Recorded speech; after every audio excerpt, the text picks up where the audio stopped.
King Nebuchadnezzar, to the nations and peoples of every language who live in all the earth, may you prosper greatly. It is my pleasure to tell you about the miraculous signs and wonders that the Most High God has performed for me. How great are his signs, how mighty his wonders. His kingdom is an eternal kingdom, his dominion endures from generation to generation. I, Nebuchadnezzar, was at home in my palace, contented and prosperous. I had a dream that made me afraid, as I was lying in bed.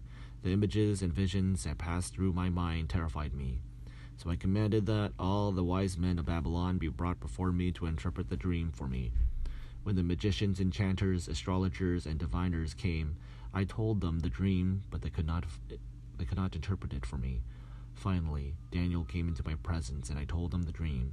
He is Belteshazzar, after the name of my God, and the spirit of the holy gods is in him. I said, Belteshazzar, chief of the magicians, I know that the spirit of the holy gods is in you, and no mystery is too difficult for you. Here is my dream, interpret it for me. These are the visions I saw while lying in bed. I looked, and there before me stood a tree in the middle of the land. Its height was enormous. The tree grew large and strong, and its top touched the sky. It was visible to the ends of the earth. Its leaves were beautiful, its fruit abundant, and on it was fruit for all. Under it the wild animals found shelter, and the birds lived in its branches. From it every creature was fed. In the visions I saw while lying in bed, I looked, and there before me was a holy one, a messenger coming down from heaven. He called in a loud voice, Cut down the tree and trim off its branches, strip off its leaves and scatter its fruit. Let the animals flee from under it, and the birds from its branches. But let the stump and its roots bound with iron and bronze, remain in the ground, and the grass of the field. Let him be drenched with the dew of heaven, and let him live with the animals among the plants of the earth. Let his mind be changed from that of a man, and let him be given the mind of an animal, till 7 times pass for him. The decision is announced by messengers. The holy ones declare the verdict, so that the living may know that the Most High is sovereign over all kingdoms on earth, and give them to anyone who he wishes, and sets over them the lowliest of people. This is the dream that I, King Nebuchadnezzar, had.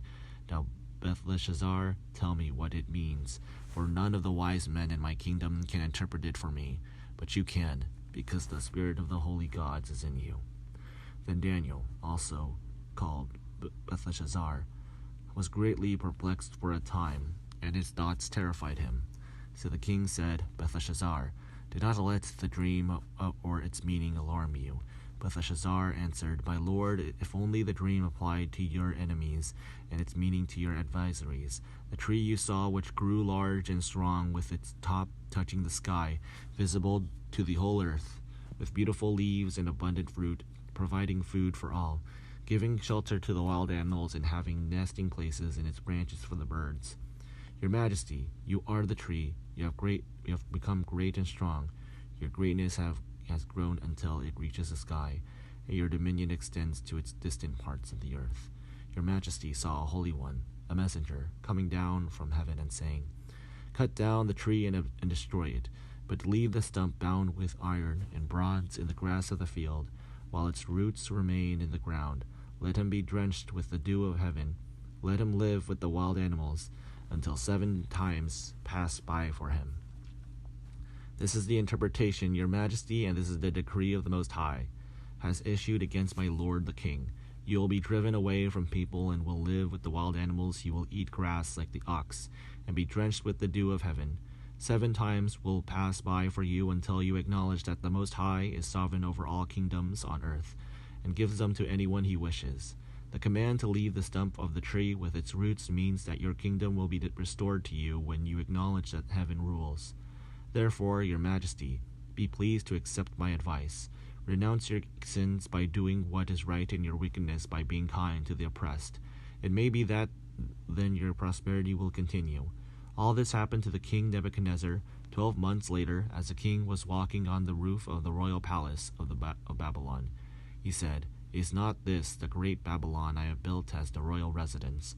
By my mighty power, and for the glory of my majesty.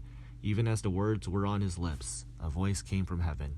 This is what decreed for you, King Nebuchadnezzar. Your royal authority has been taken from you. You will be driven away from people and will live with the wild animals.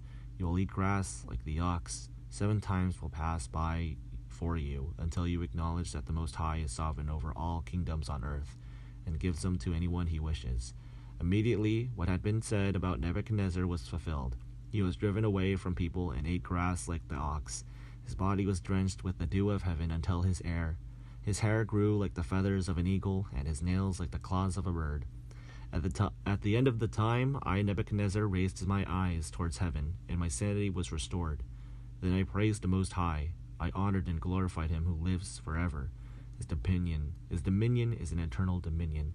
His kingdom endures from generation to generation. All the peoples of the earth are regarded as nothing. He does as he pleases with the power of heaven and the peoples of the earth.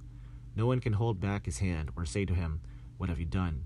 At the same time that my sanity was restored, my honor and splendor were returned to me. For the glory of my kingdom, my advisors and nobles sought me out, and I was restored to my throne and became even greater than before. Now I, Nebuchadnezzar, praise and exalt and glorify the King of heaven, because everything he does is right and all his ways are just, and those who walk in pride he is able to be humble.